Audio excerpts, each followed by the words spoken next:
बिस्मिल्लाहिर्रहमानिर्रहीम। अस्सलाम वालेकुम टू एवरीवन। कैसे हैं सब लोग? ठीक हैं? देखिए बेटा, सबसे पहले तो मैं आज आपको 14 अगस्त के हवाले से ये पाकिस्तान का 78th जो है वो जश्न आज़ादी के हवाले से आपको मुबारकबाद पेश करता हूँ। लेकिन दुआ ये है कि हम आज़ाद तो हैं लेकिन मुकम्मल तौर पर अभी भी आज़ाद नहीं है। मतलब तो कहना ये चाहता हूँ सिंपली कि अल्लाह ताला हमें यहाँ पर शऊर की, बोलने की, हर तरह की आज़ादी हासिल हो और पाकिस्तान को ता क़यामत तक अल्लाह ताला इसी तरह शादो आबाद रखे। ठीक है, तो आज का बेटे हमारा जो टॉपिक है, लेक्चर है, वो class 10th physics chapter number 12 और उसका लेक्चर नंबर 5 है। उस पर आज हम बात करेंगे। लेक्चर जो है हमारा वो है अबाउट रिफ्रैक्शन ऑफ लाइट। आज हम बात करेंगे रिफ्रैक्शन ऑफ लाइट से रिलेटेड। Refraction of light. देखिए बेटा, रिफ्रैक्शन ऑफ लाइट के वाले से अगर हम बात करते हैं, इससे पहले हमने रिफ्लेक्शन की बात की थी। रिफ्लेक्शन में हमने बोला था कि जब कोई लाइट रे एक मीडियम से दूसरे मीडियम के साथ हिट करती है तो वो उसी मीडियम में, पहले वाले मीडियम में वो बाउंस बैक कर जाती है। लेकिन रिफ्रैक्शन में क्या होता है कि जब लाइट जो है वो एक मीडियम से दूसरे मीडियम में जब एंटर होती है तो क्या होता है कि भाई उसकी डायरेक्शन जो है, उस रे की डायरेक्शन चेंज हो जाती है, वो बेंड कर जाती है नॉर्मल की तरफ। पहले तो मैं आपको थोड़ा सा एक एक्सपेरिमेंटली दिखाता हूं कि रिफ्रैक्शन जो है वो कैसे अकर होता है। ये यकीनन आपको एक ग्लास जो है वो नजर आ रहा है जिसके अंदर वाटर है। तो मैं इसके अंदर जो है पेंसिल को थोड़ा सा तिरछा रखूंगा ताकि आपको आसानी से नजर आ सके। देखिएगा कि पेंसिल को जैसे ही हमने इसके अंदर रखा तो आप देख सकते हैं कि इस वक्त जो पेंसिल की डायरेक्शन है, यकीनन आपको नजर आ रही होगी कि जो उसकी प्रॉपर डायरेक्शन थी, जिस तरह से उसको तिरछा नजर आना चाहिए था, लेकिन उसमें उसकी डायरेक्शन जो है वो चेंज हो गई है, वो टुवर्ड्स टू नॉर्मल जा रही है। यही जो प्रोसेस है इसी को नाम देती है रिफ्रैक्शन का, यानी लाइट का बेंड कर जाना टुवर्ड्स नॉर्मल जब एक मीडियम से दूसरे मीडियम में वो एंटर होती है। तो भाई ये देखें, अब मैं आपको थोड़ा सा इसको ग्रामेटिकली जो है वो भी समझाता हूं इसको कि भाई देखें, आपके पास अगर ये कोई ग्लास लैब है, ग्लास लैब, तो ग्लास लैब में हम लोग जो है इस सारे प्रोसेस को समझेंगे कि ये सारा प्रोसेस हुआ क्या है जो मैंने अभी आपको दिखाया। कि देखिए, एक रे जो है जिसको हम क्या नाम देते हैं, इस रे को इंसिडेंट रे। ये जब एक मीडियम से दूसरे मीडियम में एंटर होती है, यहां से ये एंटर हो रही है दूसरे मीडियम में, इसका नाम क्या है इस रे का? Incident ray. इंसिडेंट रे जब एक मीडियम से, ये जो मीडियम ये एयर है, दूसरा मीडियम ग्लास है, जो एयर मीडियम है ये रेयर होता है और ये डेंसर है। यानी एक मीडियम जो हमारा एयर है उससे हमारी इंसिडेंट रे एंटर हो रही है, तो यहां से वो क्या करेगी, यहां पर मैं अगर एक नॉर्मल इंसिडेंट पॉइंट यहां पर जहां से वो दाखिल हो रही है, यहां पर मैं एक सीधी लाइन डॉटेड ड्रॉ कर दी है 90 डिग्री के एंगल पर, जिसको नॉर्मल कहते हैं। तो जाना तो इसको सीधा चाहिए था, लेकिन ये टुवर्ड्स नॉर्मल, इसकी डायरेक्शन थोड़ी सी ऐसे चेंज हो जाती है। मतलब ये कुछ इस तरह से देख रहे हैं आप कि मतलब वो जाना इसको चाहिए था सीधा इस तरह से यहां पर, लेकिन उसका एंगल जो है वो बेंड हो गया है टुवर्ड्स नॉर्मल। लेकिन जब वो ग्लास तक पहुंचती है तो दोबारा से वो इमर्ज कर जाती है। जब वो ग्लास से बाहर निकलती है तो वो फिर इमर्ज करेगी। यानी यहां पर हमारे पास देखिए, एक तो आपकी इंसिडेंट रे है और उसके बाद ये जो रे है, इस रे को क्या नाम देंगे आप? इस रे का नाम है रिफ्रैक्टेड रे। रिफ्रैक्टेड रे। अब रिफ्रैक्टेड रे जो है वो नॉर्मल के साथ, इसको क्या नाम देते हैं? एन मैंने लिखा है, एन फॉर नॉर्मल। अब इंसिडेंट रे भी इसी नॉर्मल के साथ एक एंगल बनाती है जिसको एंगल ऑफ आई बोलते हैं। ठीक है, एंगल ऑफ इंसिडेंस आई। और इसी तरह से ये जो रिफ्रैक्टेड रे है ये भी एक एंगल बनाती है नॉर्मल के साथ। इस एंगल को क्या नाम देते हैं? Angle of refraction. ठीक है जी। और उसके बाद ये रे जो है ये इमर्ज कर जाती है, इसको क्या नाम देते हैं? इमर्जिंग रे। तो रिफ्रैक्शन में देखिए हो क्या रहा है। अभी रिफ्रैक्शन में आपने देखा कि जब रे जो है वो एक मीडियम से दूसरे मीडियम में एंटर हुई तो क्या हुआ? रे बेंड हो गई किसकी तरफ? Towards normal. तो इस सारे प्रोसेस को हम नाम देते हैं रिफ्रैक्शन ऑफ लाइट। यानी रिफ्रैक्शन ऑफ लाइट क्या है कि व्हेन रे enters from one medium to another medium, तो then it bends towards the normal। ठीक है, यानी वो नॉर्मल की तरफ बेंड कर जाती है। और इस तरह से हमारे पास दो एंगल हासिल हुए, एक इंसिडेंट, एंगल ऑफ इंसिडेंट, और दूसरा क्या है? Angle of reflection. दूसरी अगर हम बात करें इसमें, तो इसके भी भाई दो लॉज हैं, वो मैं आपके साथ डिस्कस करता हूं कि लॉज इसके क्या हैं। फर्स्ट लॉ इसका भी वही है जैसे आपने रिफ्लेक्शन ऑफ लाइट में देखा था कि इसमें भी जो आपकी इंसिडेंट रे है कहां पर, at incidence point. Incidence point ये है, ये आपका इंसिडेंट पॉइंट है। आप इनके नेम अगर रखना चाहें बुक के मुताबिक कुछ भी रख सकते हैं। बुक वालों ने इसको ओ रखा हुआ है, ठीक है, इस पॉइंट को एम रखा हुआ है, ठीक है जी, और इसके अलावा उन्होंने इस पॉइंट को आई रखा है, इस रे के पॉइंट को आर रखा है। तो मजीद अगर आप देखें इस पॉइंट को उन्होंने ई रखा है। तो ये आप नेम रखने में कोई मतलब हर्ज नहीं है। जब आप लिखेंगे पॉइंट को एक्सप्लेन करेंगे तो आप बता सकते हैं कि जो आपकी रे है यहां से ये जो इंसिडेंट रे क्या है वो आई ओ से आप इसको डिनोट कर सकते हैं, ठीक है। ओ आर को आप रिफ्रैक्टेड रे बोल सकते हैं, यहां से एम ई को आप इमर्जिंग रे बोल सकते हैं, ठीक है जी, और एन फॉर नॉर्मल है। अब यहां पर आते हैं हम लॉस के लिए। लॉस में फिर वही बात है कि भाई इंसिडेंट रे, रिफ्रैक्टेड रे and normal all lie in the same plane at the point of incidence। पहला लॉ पॉइंट ऑफ इंसिडेंस, पहला लॉ इसका ये होगा जैसे रिफ्लेक्शन भी हमने देखा था, लेकिन सेकंड इसका थोड़ा सा डिफरेंट होता है। इसमें देखिए एंगल आई एंगल आर के कभी भी इक्वल नहीं होता। ये जो आपका एंगल आई है एंगल आर के यानी इंसिडेंट एंगल रिफ्रैक्टेड एंगल जो है दोनों इक्वल नहीं होते। यहां पर इनके दरमियान रेशियो होती है जो इक्वल करती है इनको, मतलब वो रेशियो क्या है, sine i over sine r is equal to n. Sine i over sine r is equal to n, ये सेकंड लॉ है। यानी अगर हम साइन आई की वैल्यू लेते हैं और उसको साइन आर पे डिवाइड करते हैं वो is equal to n. N यहां पर क्या है, एन यहां पर है जी रिफ्रैक्टिव इंडेक्स, इसको बोलते हैं, क्या बोलते हैं, रिफ्रैक्टिव इंडेक्स। अब ये जो रिफ्रैक्टिव इंडेक्स है इसकी value sine i over sine r उस शक्ल में होगी अगर रे जो है वो रेयर मीडियम से डेंसर मीडियम में, मतलब एक हल्के मीडियम से, हवा एक हल्का मीडियम है और उससे ग्लास जो है वो उससे जरा हैवी भारी मीडियम, यानी रेयर से डेंसर मीडियम में अगर वो दाखिल होती है आपकी लाइट की रे जो है तो उस वक्त आपका sine i over sine r is equal to n होगा। और अगर ग्लास से रे जो है वो एयर में दाखिल होगी यानी डेंसर से रेयर मीडियम में जाएगी तो उस शक्ल में आपका यही जो रिफ्रैक्टिव इंडेक्स का फॉर्मूला होता है ये बन जाता है sine r over sine i is equal to n. याद रखिएगा ये किस शक्ल में है कि जब डेंसर से रेयर में लाइट जाएगी, अभी रेयर से डेंसर में है यानी हवा से ग्लास में, अगर ग्लास से हवा में जाएगी तो फॉर्मूला आपका चेंज हो जाएगा। और ये जो लॉ है ये किसने एक्सप्रेस किया था, किसने इसको बयान किया था, डिस्क्राइब किया था, वो था स्नेल्स। तो इसलिए आप इसको स्नेल्स लॉ भी कह सकते हैं। ये क्या है जी, Snell's law.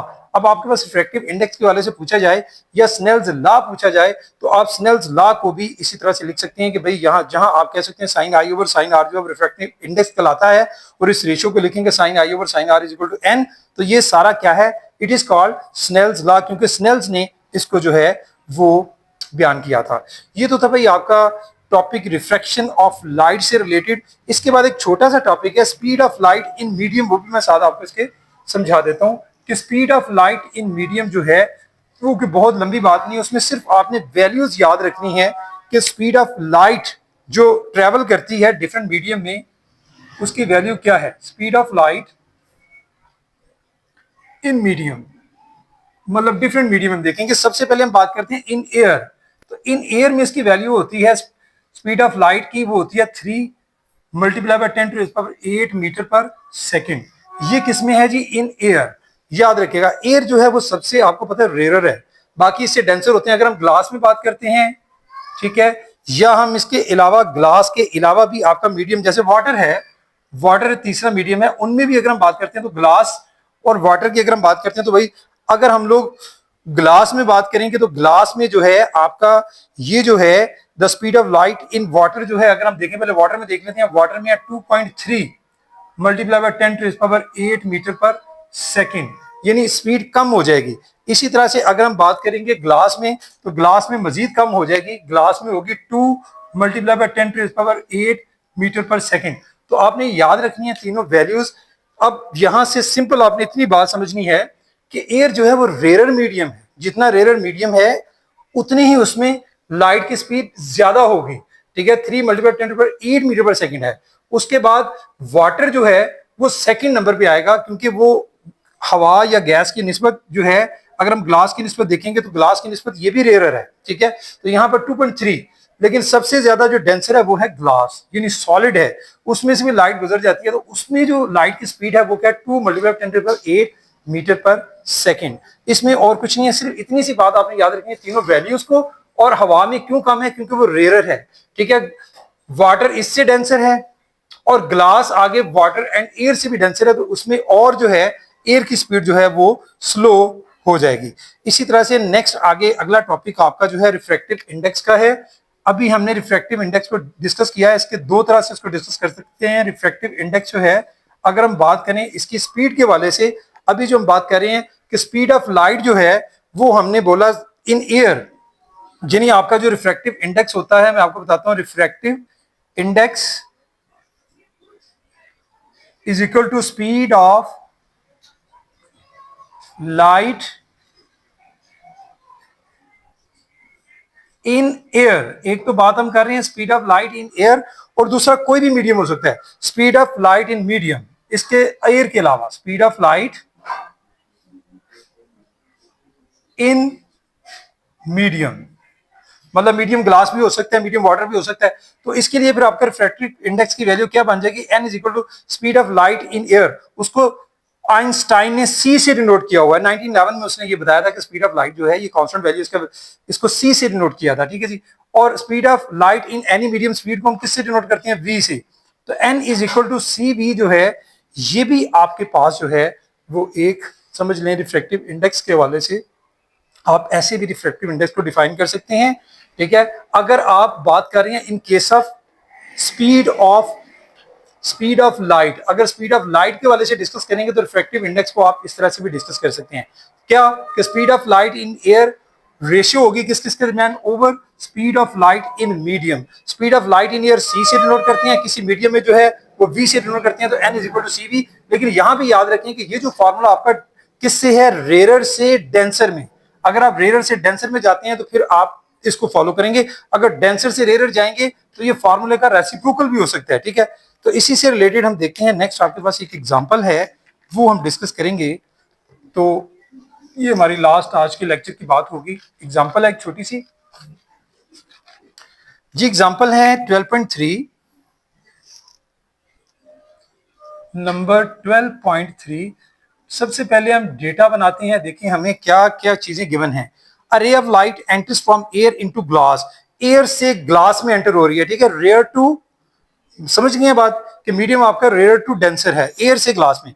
The angle of incidence जो है वो 30 डिग्री दिया गया है, यानी एंगल ऑफ इंसिडेंस आपको गिवन है, angle of incidence, angle of incidence को आप किससे डिनोट करती हैं, आई से।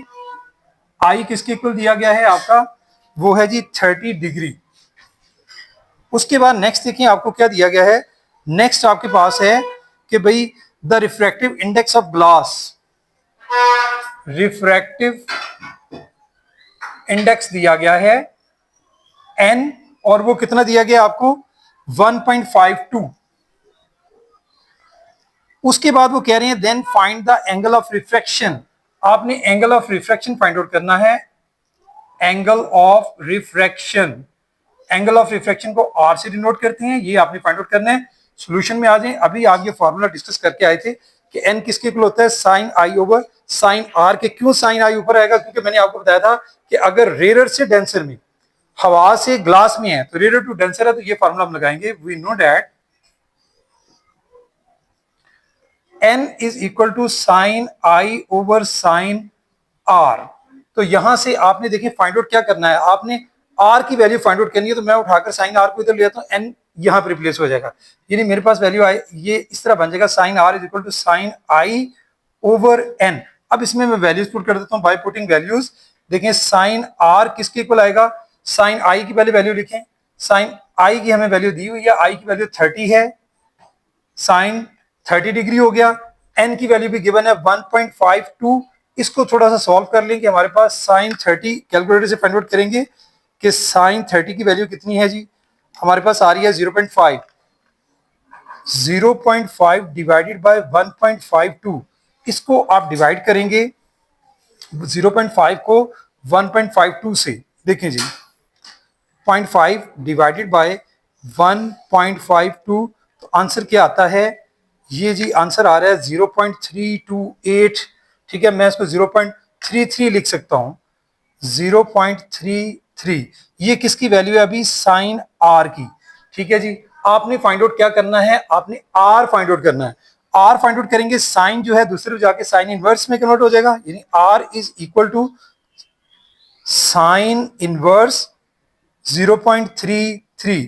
तो देखिए जी, साइन इनवर्स की वैल्यू निकालने आप, ठीक है, शिफ्ट के साथ, शिफ्ट साइन, ये साइन इनवर्स होता है, आगे 0.33, देखें आंसर क्या आता है हमारे पास 19.26, यानी इसको आप 19.3 लिख सकते हैं, यानी हमारे पास आंसर आ रहा है 19.3 डिग्री जो है वो एंगल हमारे पास होगा। ठीक है, यहां पर भी डिग्री का साइन जरा क्लियर कर लें। तो ये हमने फाइंड आउट करना था भाई। तो एंगल ऑफ रिफ्लेक्शन जो है वो यहां पर क्या है हमारे पास, आर 19.3 डिग्री। तो बेटा आज के लिए इतना ही। ठीक है, अब आपने इसको करना क्या होता है, वही बात जो मैं बार बार आपसे रिपीट करता हूँ, जो एग्जांपल्स वगैरह होती हैं, न्यूमेरिकल्स होते हैं, बेटा इनको अपने हाथों से, और इस चैप्टर के वाले से मैंने बोला जितने भी आपके टॉपिक्स अभी तक आपने देखे हैं, मोस्ट ऑफ द टॉपिक जो है वो ग्राफिकली हैं। ठीक है, वो डायग्रामेटिकली हैं, फिगर बनाकर हैं। तो भाई फिगर बनाकर अंडरस्टैंड करके फिर टॉपिक को प्रिपेयर किया करें। तो भाई आज के लिए इतना ही। Thank you very much. अस्सलाम वालेकुम।